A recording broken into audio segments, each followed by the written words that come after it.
Pai querido, que o Senhor venha usar o teu filho de uma maneira poderosa, Pai querido. E que através da vida dele, Senhor, na total dependência do Espírito Santo de Deus, Senhor. O Senhor venha falar aos nossos corações, não aquilo que nós queremos ouvir, Pai, mas aquilo que o Senhor quer que a igreja escute nesta noite. Pai, desde já eu quero te agradecer por tudo, te agradecer, Pai, por esse culto, onde já sentimos a tua presença, Pai. E, Senhor, usa o teu filho mais uma vez, Pai, para a honra e glória do teu santo nome.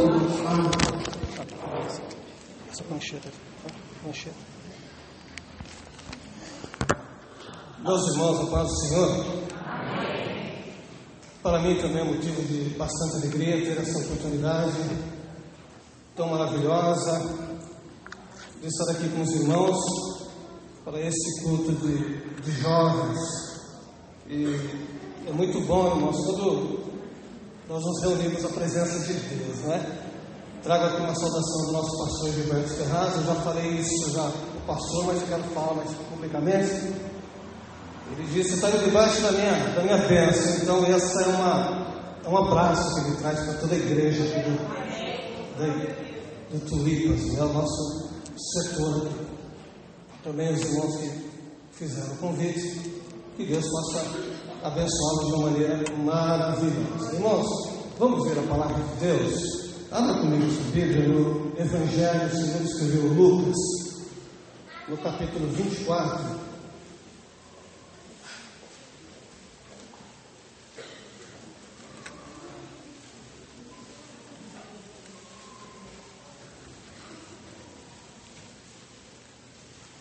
Capítulo 24, vamos ler toda essa passagem do 13.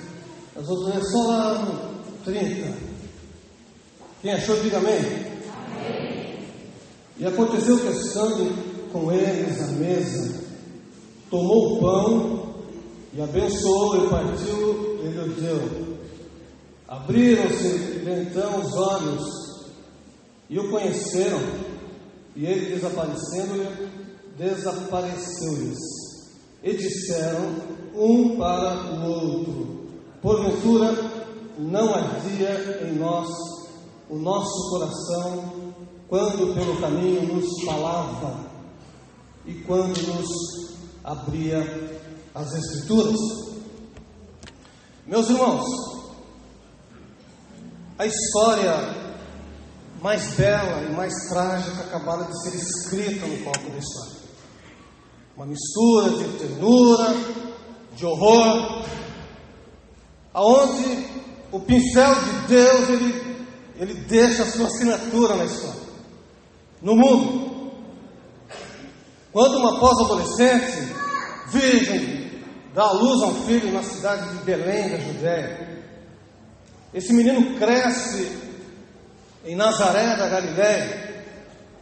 Próximo dos 30 anos, ele cerra as portas da carpintaria onde trabalhava como carpinteiro, joga uma mochila nas suas costas e segue para a Judéia. Judéia é essa que estava fervilhando pelo poder de Deus, pela pregação estridente de um homem extremamente radical, um homem enigmático, chamado João, e todos o chamavam de Batista. Mateus 3 fala um pouco a respeito dele, dizendo que naqueles dias apareceu João Batista pregando no deserto da Judéia, dizendo: arrependei-vos, porque é chegado o reino dos céus. E esse é o anunciado pelo profeta Isaías, que diz: vós o que clama no deserto, preparai o caminho do Senhor, endireitai as suas veredas. E esse João tinha as suas roupas feitas de pelos de camelo e um cinto de couro em torno dos seus ombros, e alimentavam-se de gafanhotos e mel silvestre. E vinham ter com ele todos os de Jerusalém, de toda a Judéia e circunvizinhança do Jordão, e eram por ele batizados, confessando os seus pecados. Esse era o ministério do Batista.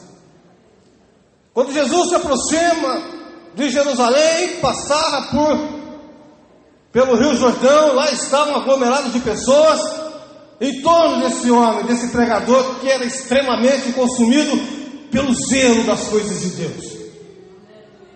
Jesus adentra na fila dos candidatos ao batismo. E o batista, ele olhava nos olhos para ver se realmente havia arrependimento sincero nos batizandos. Mas quando ele olha para Jesus, irmãos, João registra essa cena e diz que ele dá um brado bem alto. Ele diz: eis o Cordeiro de Deus que tira o pecado do mundo. Esse testemunho de João parece que impactou aquelas pessoas que estavam em volta dele. E foi seguido por algumas manifestações extraordinárias, extravagantes, gloriosas e majestosas, vindas do próprio Deus. Jesus agora torna-se a atração. Onde ele está, tem um grupo de pessoas em volta dele.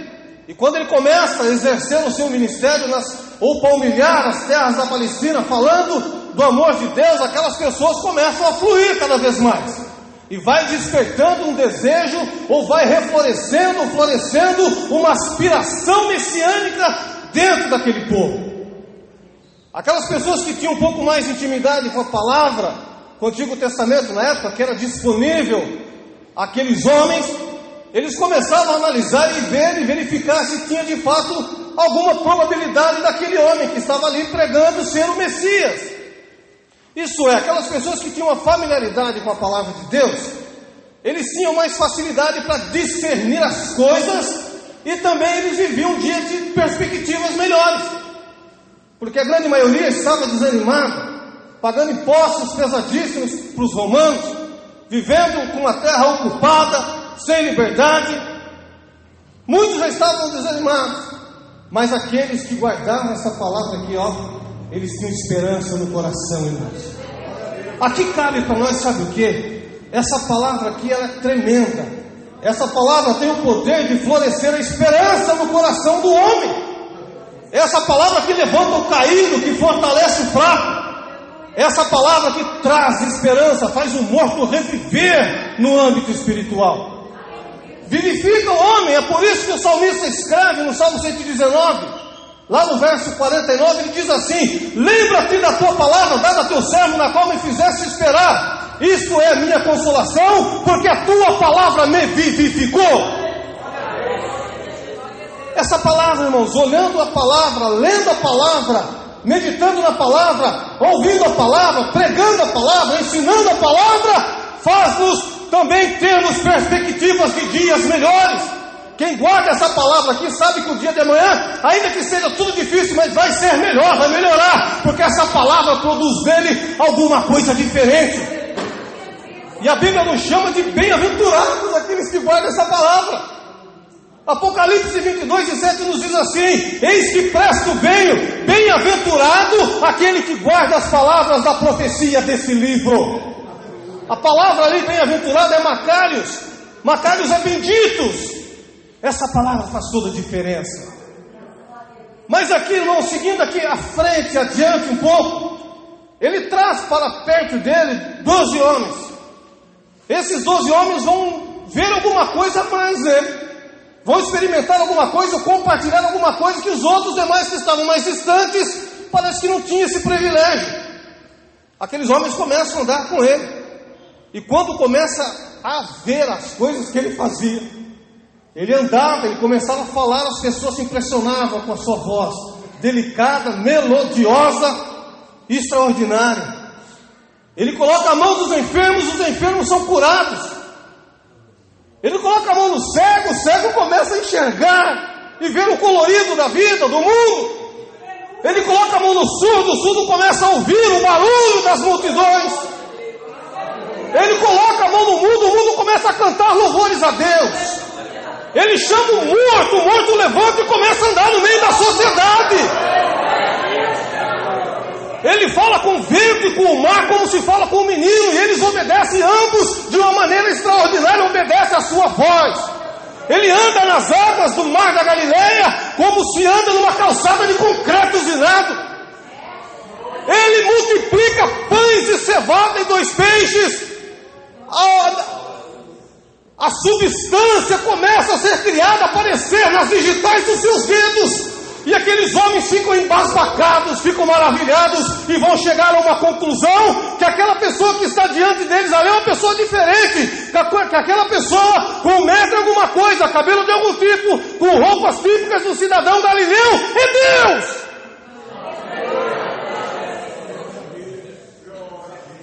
Começam agora, irmãos, a depositar todas as suas esperanças nele. Eles também aspiravam por um Messias político, e eles começam a crescer isso dentro deles.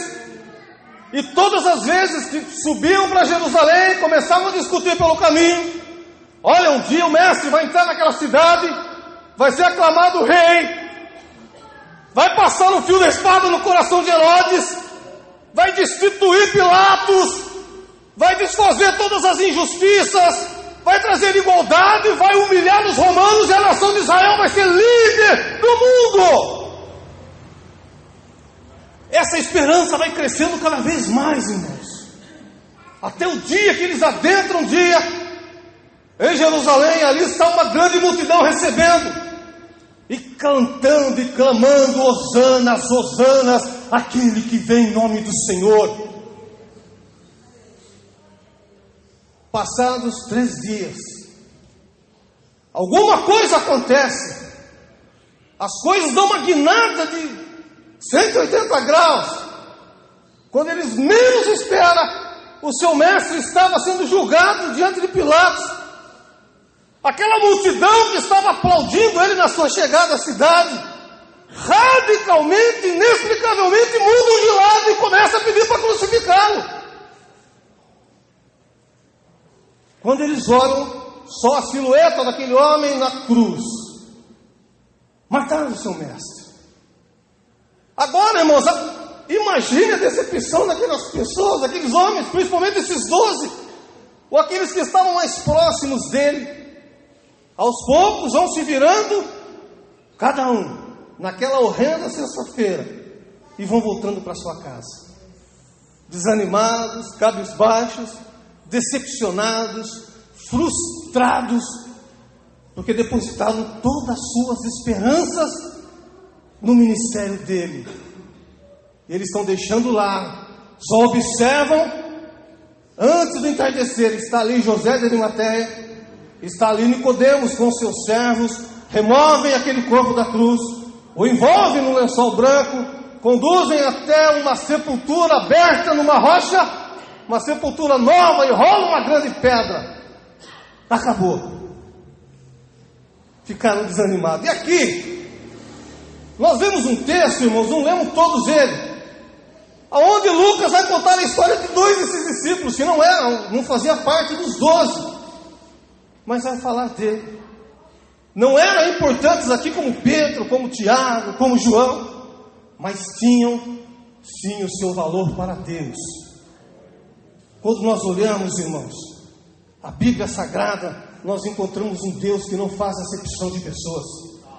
Aqui eram pessoas que nem entrariam para a história se não fosse esse evento aqui. Não tinha importância de Pedro, não tinha importância de João. Isso é, o mesmo Deus que fala com os grandes homens, Ele fala comigo e com você. O mesmo Deus que usa esses homens que estão aqui, esses pregadores, Ele quer usar você também. Já foi falado aqui nessa noite, porque para o nosso Deus não há acepção de pessoas, irmãos. Aqui dentro todo mundo é nivelado pela graça de Deus. Aqui não tem maior e nem menor, é todos iguais. Se tem um grande aqui, estrela aqui, o seu nome é Jesus de Nazaré. Esses 2 homens, eles moravam em Emaús, uma aldeia de uns 11 quilômetros, que distava de Jerusalém. Estão caminhando, cabisbaixos os 2, coração partido, pegam a estrada empoeirada, e a cabeça ficou lá em Jerusalém, nos acontecimentos, nas coisas que eles viram, nos últimos momentos que eles acompanharam, toda aquela cena, toda aquela dramaticidade ocorrer. Isso não acontece conosco também, irmãos? Existe aqui aquela semelhança. Sabe quando nós temos aquela quase que certeza absoluta, ou 99,9% de probabilidade que as coisas vão dar certo nessa direção? que a porta vai se abrir, que as coisas vão acontecer, e daqui a pouco não acontece, e nós ficamos frustrados também. Não ficamos desanimados até com Deus, ficamos tristes. Olha, eu abandonei tudo, deixei o mundo lá fora e comecei a servir a Deus, e agora eu estou esperando essa bênção aqui há tanto tempo, depositei todas as minhas esperanças nela, e nada. Isso acontece. Eu posso estar falando para muitas pessoas vivendo esse drama aqui nesse momento, que estão trazendo uma certa decepção, uma certa frustração dentro dela, que embora sendo servo de Deus, parece que a porta não se abriu, ou parece que as bênçãos estão sendo postergadas. Mas Deus tem uma palavra para você nessa noite. Fica na presença dele, irmão, porque com Jesus ninguém sai decepcionado. Ninguém fica frustrado, ele só está preparando a terra, está preparando o barro. E vem os dois andando, caminhando, conversando, com a cabeça baixa. Olhando aqui nessa história tão linda, tão bela, tão maravilhosa, tão empolgante, tão grandiosa, nós vamos notar que estava um período de festa. E nós sabemos que quando tinha festa em Jerusalém, milhares de peregrinos se afluíam na pequena cidade de Jerusalém, que quadruplicava o número de habitantes, devido à enchente, aquela enxurrada que tinha de peregrinos, que vinham de todos os lugares adorar ao Senhor. Daqui a pouco uma pessoa começa a andar quase que junto deles. Parece um viajante, um peregrino, quem sabe, que está vindo por aí. Ele começa e entra e começa a conversar com ele, e faz uma pergunta dupla aqui, ou duas perguntas. Que palavras são essas que trocais pelo caminho? E a outra pergunta, por que estáis tristes? Era a pergunta. Aqui, Cleopas, ele vai dizer, olha, tu, porventura, um peregrino só aqui na cidade, não sabe das coisas que aconteceram? Quais? Do Nazareno, de Jesus, o Nazareno, varão, profeta, aprovado por Deus, diante dos homens, e como os nossos príncipes o entregaram à morte. Mas hoje já é o terceiro dia. Eles saíram de Jerusalém no domingo à tarde, ou quase para a tarde, de meio-dia para a tarde, porque embora aqueles homens tivessem visto Jesus sendo colocado na sepultura, uma conversa entre eles circulava de que no terceiro dia Jesus ressuscitaria, ou enfim, alguma coisa aconteceria no terceiro dia. Eles não dormem aqueles 3 dias. Quando chega o domingo de manhã, eles começam a olhar para o céu. Alguma coisa espetacular vai acontecer aqui. Alguma coisa diferente vai acontecer aqui. O céu vai se abrir, alguma coisa vai ocorrer.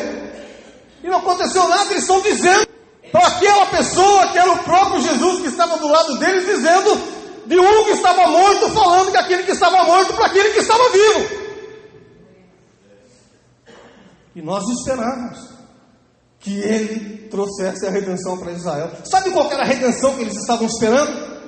Que abrisse o céu e viesse o Filho do Homem montado num cavalo branco com uma espada flamejante, tirasse o coração de Herodes, destituísse Caifás e Anás e tantas coisas mais. Porque eles iam conversando no caminho. Por que Deus permitiu que essas coisas acontecessem? Por que Deus não interviu? Por que não cai um raio lá e matou aqueles soldados todos? A cabeça deles estavam daquele tamanho, eles estavam tão preocupados que nem reconheceram Jesus do lado deles. Os irmãos sabem que quando a preocupação é grande, nós não vemos também as coisas de Deus, irmãos, acontecendo ao nosso redor. Sabia disso? Quando você está tão preocupado, tão focado, tão ansioso para uma determinada coisa, uma determinada questão, você não presta atenção, nós não prestamos atenção nas coisas simples que estão ao nosso redor. E Deus está usando pessoas simples, coisas simples para falar conosco, e às vezes nós não estamos entendendo. Eu tenho uma dificuldade muito grande, eu tenho um problema grande, pastor Misael, mas eu estou aguardando uma festa na igreja, a chegada de um pregador 5 estrelas, um grande homem, um profeta, Quem sabe olhar para mim, apontar o dedo para mim e falar: você se coloca de pé, eu estou esperando isso. Irmãos, Deus trabalha no extraordinário, mas Ele trabalha no ordinário também. Ele trabalha nas coisas simples. Ele usa esse público para falar conosco, irmão. Aqui é lugar de profeta. Aqui é lugar de profeta, e muitas das vezes essa preocupação não nos tira toda a nossa sensibilidade e não discernirmos a voz de Deus. Tudo que é falado aqui vem do céu, vem de Deus para o teu, para o meu, para o nosso coração, irmãos. Não precisamos de pregadores especiais, 5 estrelas, 10 estrelas, com sapato colorido, com roupa de toureiro. Não precisamos de nada disso. Nós precisamos de homens cheios do Espírito Santo de Deus, irmão. E aqui tem calabai, subir calabai. Jesus estava do lado deles ali, eles não estavam conhecendo Jesus. Eles estavam tão ansiosos, tão preocupados. A cabeça estava longe. Onde está a sua cabeça? Está no problema? Desliga o problema. Jesus está aqui hoje, Ele está falando contigo hoje. Eles estavam trazendo uma notícia de sexta-feira. Sexta-feira teve uma notícia, saiu no Jerusalém Post, pastor. O homem que era o profeta foi sepultado. Jesus está dizendo para eles: olha, essa notícia é velha. Tire esse jornal amarelado debaixo do seu braço, que é uma notícia nova para você. Jesus já ressuscitou dos mortos lá.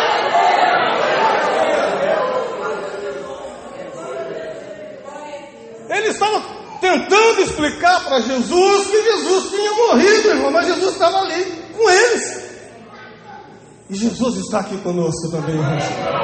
Eu já senti a presença dele aqui nesse lugar. Você já sentiu a presença dele? Levanta a sua mão e dá um glória bem gostoso para ele.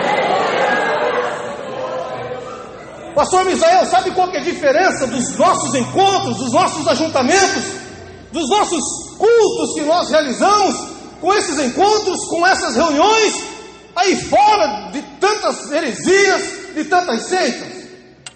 Reside justamente na liderança da igreja, no líder da igreja. Tem lugar por aí que você adentra lá, tem vários quadros com frases bonitas, provérbios bonitos que eles deixaram para a posteridade, até trazendo uma boa moral para todos. Está lá, domos, livros escritos, vários deles. Aí você pergunta para os seus adeptos lá, para os seus seguidores: muito bom, o seu líder foi um grande homem, onde que ele está?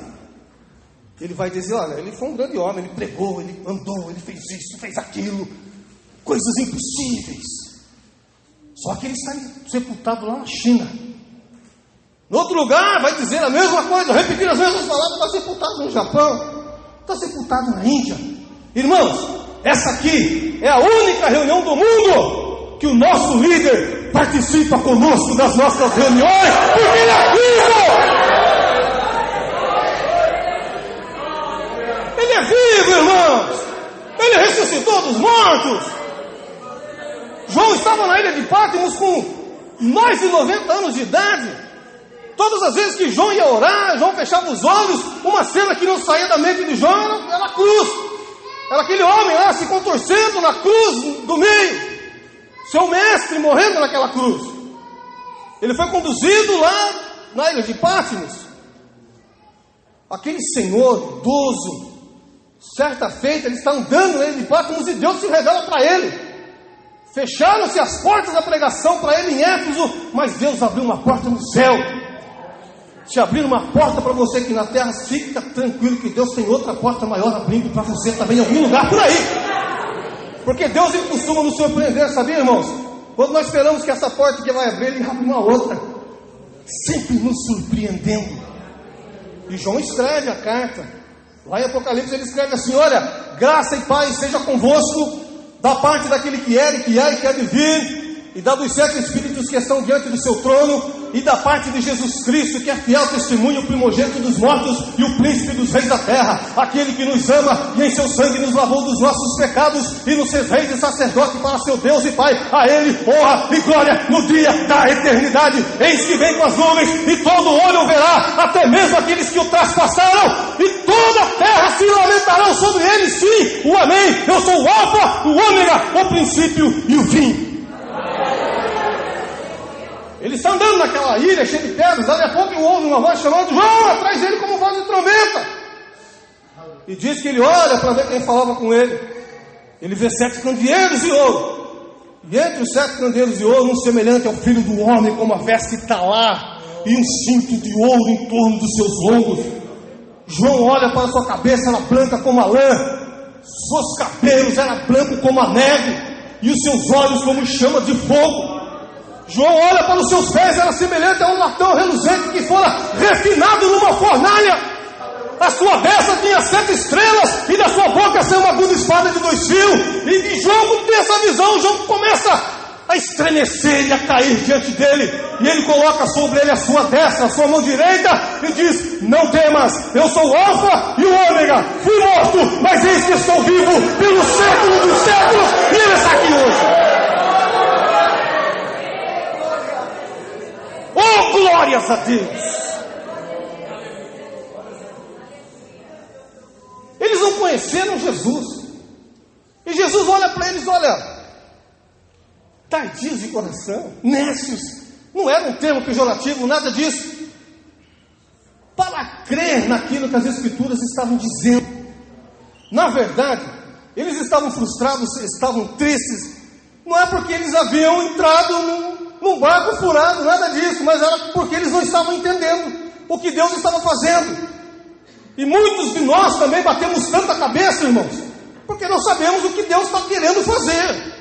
A melhor coisa para saber a vontade de Deus é vai para o joelho, deixa Deus fazer, deixa Deus operar. Ele tem um jeito dele, ele trabalha na minha vida, ele tem na minha personalidade, na minha vida, tem uma grife para mim personalizada. E tem para os irmãos, tem para as irmãs, tem para os jovens que estão aqui. Tem caminhos diferentes, distintos, todavia são abençoados pelos seus propósitos eternos. E ele começa a falar um pouco a respeito do Antigo Testamento para ele, mostrando Jesus ali. Fala e começa lá, e fala em Gênesis, fala no Pentateuco, fala nos Salmos. Tudo vai discorrendo, ele está dizendo para aqueles 2 homens que estão ali, que na verdade, a cruz não foi um acidente de percurso. Ninguém matou Jesus, ninguém assassinou Jesus. A cruz fazia parte do plano de Deus. No caminho para a glorificação do Filho do Homem, precisava passar pela agonia da cruz. E ele passou para produzir vida abundante para aqueles que o servem. Aquilo começa a arder no coração daqueles homens. 11 quilômetros passou rapidinho. 11 quilômetros, irmãos, é distante, né? E está caindo a tarde. Quando menos espera, já estão entrando no dia de Emaús. E aquele homem, ele fez como ir um pouco mais à frente. Eles disseram: olha, está tão gostoso a companhia, fica conosco, já é tarde, o dia já declina. Essa palavra aqui, a Bíblia diz que eles constrangeram a Jesus a ficar com eles. Sabe o que é constranger aqui no original? É rogar, é implorar, é pedir com o coração aberto para ele entrar na casa, na vida, no coração, nos negócios, na empresa, na escola, no casamento, nos filhos, na família, nos vizinhos. Glórias a Deus. Essa passagem, irmãos, ela nos lembra uma passagem no Antigo Testamento, quando a nação de Israel estava pendurando as suas harpas e os salgueiros, ali próximos aos rios ou aos afluentes do Tigre e Eufrates. Aquelas pessoas estavam cabisbaixas e desanimadas também. Não era pelo fato de eles terem sido conquistados pelos babilônios, pelos caldeus, porque nessa época, em todas as épocas, em todas as eras, o grande sempre dominou o pequeno. O grande sempre subjugou o pequeno. A nação mais forte, mais poderosa, ela sempre dominou a mais fraca. Mas o problema deles, que eles traziam dentro deles, era uma dor na alma. Porque eles eram descendentes de Abraão. Eles eram a nação de Israel, a nação do templo, do tabernáculo, de Moisés, da lei, aquelas coisas. Isso fazia com que a sua mente entrasse num paradoxo muito grande. E esse paradoxo acontece conosco também, não é? Olha, se eu sirvo a Jesus, sinto a presença de Deus aqui, louvo a Deus, participo, contribuo em todas as esferas, por que as coisas não estão acontecendo da forma que eu quero que acontecesse? Paulo vai dizer, irmãos, em Romanos 8, que todas as coisas contribuem juntamente para o bem daqueles que amam a Deus. O todas as coisas ali no grego é panta. Isso é, tanto as coisas boas como as coisas não tão boas assim, aquelas mais indigestas, que nos sobrevêm quando nós não estamos esperando, não estamos agendando elas. Elas nos pegam desprevenidos. Mas mesmo sabendo desse princípio, nós temos alguma dificuldade para encaixar isso no nosso sistema, na nossa vida. Mas todas as coisas contribuem para o bem daquele que ama a Deus. Pode ter certeza de uma coisa: a sua vida é como ela é, porque Deus está trabalhando nela. Deus está agindo nesse negócio, embora você não esteja vendo, Deus está fazendo. Aqueles homens não tinham visto nada em Jerusalém, mas não é porque eles não tinham visto que não estava acontecendo nada. Eu estava vendo os músicos tocarem aqui. Determinado momento, um deles parou de tocar seu instrumento, mas ele não saiu do conjunto, o pé dele estava lá batendo, estava acompanhando a música. Quando Deus para de falar, irmãos, mas ele está trabalhando, ele está batendo o pé, ele tem alguma coisa, ele está fazendo, ele não para. Sabe aquela síndrome do Batista que estava preso em Maquelas, região do Mar Morto, embaixo lá do castelo de Herodes Antipas?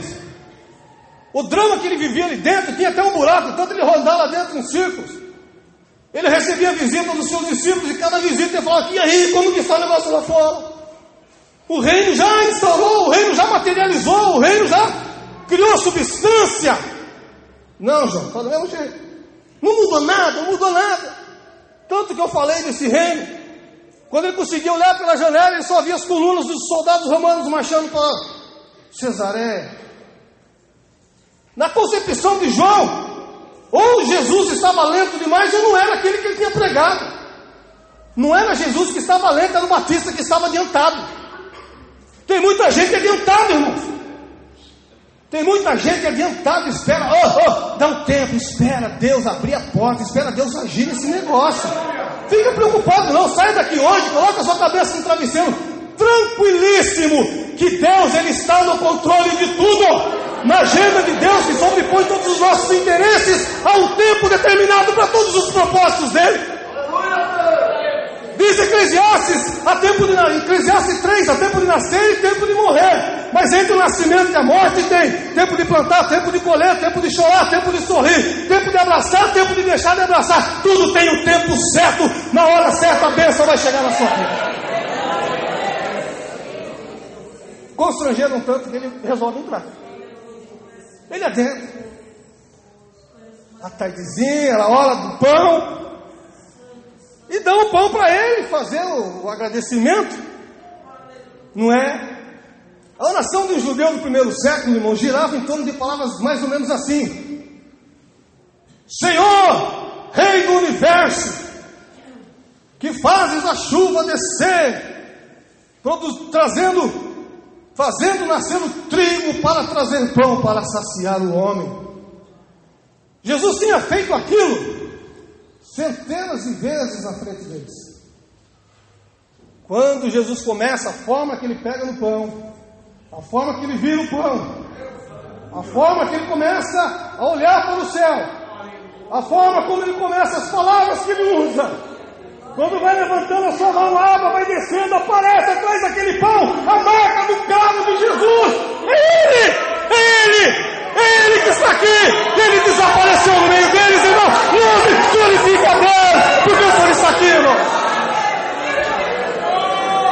Fica lá, baixando a lavalária. No partir do pão ele se fez conhecer. Glórias a Deus. esse Deus, Ele fala conosco, Ele se revela a cada um de nós, irmãos. Aleluia. Ainda que você não esteja entendendo absolutamente nada o que está acontecendo, Ele está trabalhando na sua vida também. Joga esse jornal antigo que o médico falou que não dá mais. Falaram que não tem mais jeito para você. Isso é uma notícia antiga. Acabo de trazer uma notícia nova para você nessa noite aqui. Olha, Jesus está vendo e tem bênção para você chegando. Tem notícia nova chegando, irmãos. A última palavra é dele. Vocês estão falando a verdade, mas só que essa notícia é antiga. Essa aí já caducou lá em Jerusalém. Ele já não está lá mais na tumba. Ele é tão grande que não coube dentro do sepulcro. Ele saiu, a porta se abriu de dentro para fora, e Ele ressuscitou dos mortos.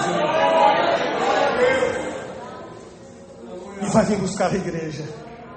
Eu vi os irmãos falando aqui sobre a volta de Jesus, não é? Que lindo que vai ser, irmãos.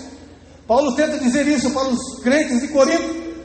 Capítulo 15 de primeira carta, ele diz assim: olha, eis-vos digo um mistério. Nem todos dormiremos, mas todos seremos transformados. No momento, no abrir e fechar de olhos, ante a última trombeta. Porque a trombeta soará e os que morrerem em Cristo ressuscitarão incorruptíveis, e nós seremos transformados. E quando isso que é corruptível se revestir da incorruptibilidade, e isso que é mortal se revestir da imortalidade, cumprir-se-á a palavra que está escrita: tragada foi a morte pela vitória. Onde está a morte, a sua vitória? Onde está o inferno, o teu aguilhão? Mas graças a Deus que nos dá a vitória por nosso Senhor Jesus Cristo. Aleluia. Irmãos, a hora já passou do meu tempo, já passou do meu horário. Com permissão do pastor, eu pedia para a igreja se colocar em pé, irmãos. Glórias a Deus. Jesus está aqui no nosso meio. Por isso está tão gostoso. Agora que eu entendo que aqueles dois homens não queriam que Jesus se separasse deles, porque é tão gostoso estar na presença dele, não é? A hora passa tão rápido, irmãos, faz arder o nosso coração. Glórias a Deus.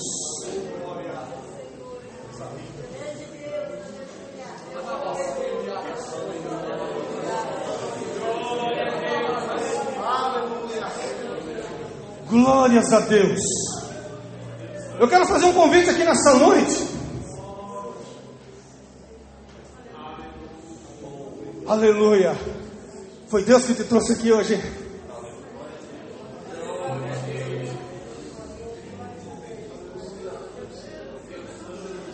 Glórias ao nome do Senhor Jesus.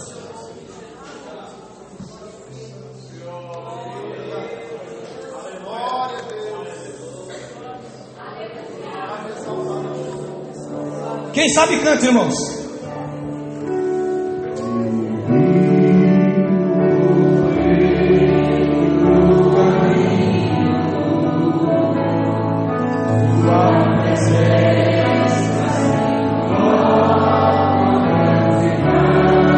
Você que entendeu essa palavra e sabe que precisa ter um encontro com Jesus, Ele te chama nesta noite para entregar o seu coração, a sua vida para Ele.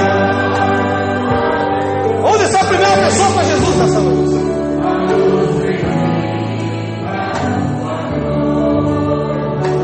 Ó. Vinha, Senhor, já se passaram.